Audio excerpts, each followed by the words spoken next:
Okay guys, welcome back to my channel.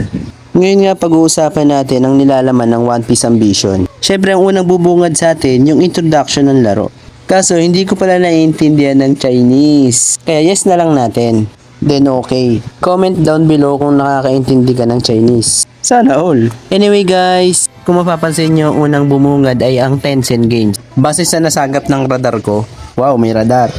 Ang Tencent Games ang developer ng One Piece Ambition sa pamamagitan ng Morphan Studios.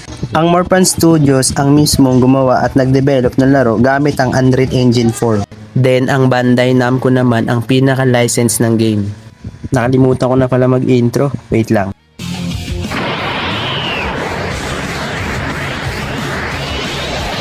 Okay guys, allow lang natin to.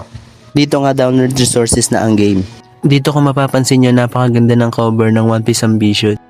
Talagang malakas na karakter pa talaga, no? Si Rayleigh. Saka napakaganda rin ng music background. Pakinggan nyo.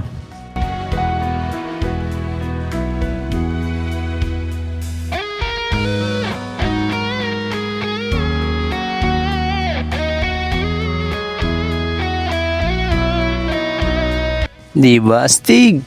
Anyway guys, para di na tayo magtagal, ang file size pala ng One Piece Ambition ay papakita ko sa inyo. Yan guys, 18.35.